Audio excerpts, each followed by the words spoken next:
दोस्तों, तन को स्वस्थ रखने के लिए इसी श्रृंखला में एक और हमारा महत्वपूर्ण अंग है जो काम आता है, वो हाथ। और यदि हम अपने हाथों से ही खाना खाते हैं, ये सभी को मालूम है, लेकिन अगर हम अपने हाथों को सफाई से रखेंगे तो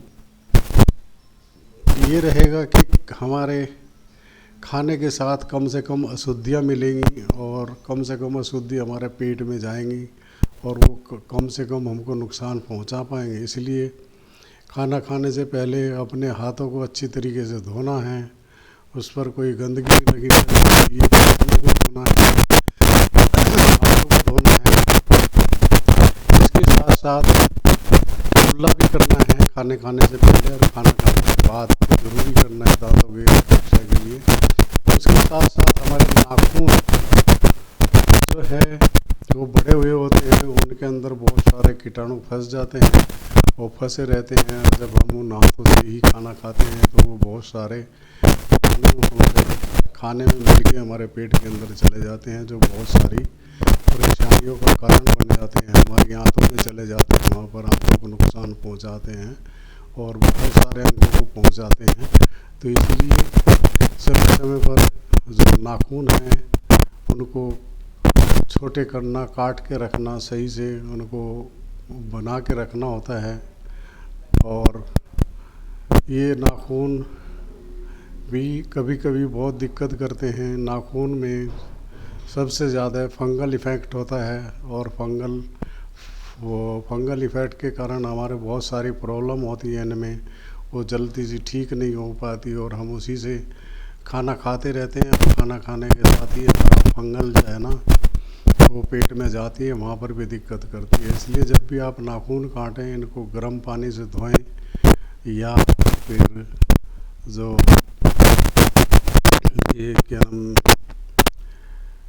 बीटेक्स है उसको नाखून काट पर लगाएं। नाखून काट फिर भी उसके के लिए छोटी सी है उसको लगाइए, इससे हाथों पैरों में दोनों जगह लगाइए और उससे आपके जो कीटाणु हैं मर जाएंगे। और फिर अच्छे से साबुन से हाथ धो लीजिए तो वो कीटाणु आपके भोजन में नहीं जाएंगे और आप बीमार होने से बच जाएंगे।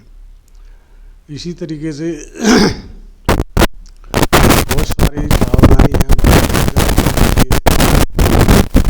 अगर पास आए तो उसको देखिए कि वो उसमें दुर्गंध तो नहीं उठ रही है, उसमें फुई तो नहीं लगी, उसमें बदबू तो नहीं आ रही, उसमें गैस तो नहीं बन गई है। और अगर उसमें ऐसा है तो ऐसे भोजन का ग्रहण मत कीजिए, नहीं तो आपको उल्टी दस्त हो सकते हैं, आपको हैजा हो सकता है, आप बहुत बीमार हो सकते हैं। और ये भी हकीकत है कि आप कम खाने से बीमार नहीं पड़ेंगे, लेकिन गलत और ज़्यादा खाने से आप बहुत बीमार पड़ सकते हैं। इसलिए जो खाइए वो अच्छा खाइए, बढ़िया खाइए और स्वस्थ रहने के लिए कोशिश कीजिए कि बाज़ार में जो बहुत सारी चीज़ें तली भुनी धूल में पड़ी हुई धूल जमी हुई चीज़ें मिलती हैं उनसे बचिए, कुछ ताज़ा चीज़ें खाइए। ख़ास तौर से आजकल फलों में भी बहुत सारे फल जो है ना रासायनिक तत्वों के द्वारा पकाए होते हैं, वो भी हमारे जो पेट के अंदर सॉफ्ट अंग हैं, आंतें वगैरह, उनमें बहुत नुकसान कर देते हैं। उनकी अंदर की जो परत होती है जिसमें वो हमारे लिए अच्छे तत्वों का शोषक करते हैं और शरीर में खून भेजते हैं, वो जल जाते हैं, उनके ऊतक जल जाते हैं केमिकल से और फिर वो हमारे शरीर में जो चीज़ों की ज़रूरत होती है उसको नहीं भेज पाते हैं। तो सावधान रहिए। फल फ्रूट खरीदते टाइम भी उनको देखिए कि वो वास्तविक होना चाहिए, वो भले ही कम सुंदर हो, कम पीला हो, कम मीठा हो, लेकिन वो ओरिजिनल हो।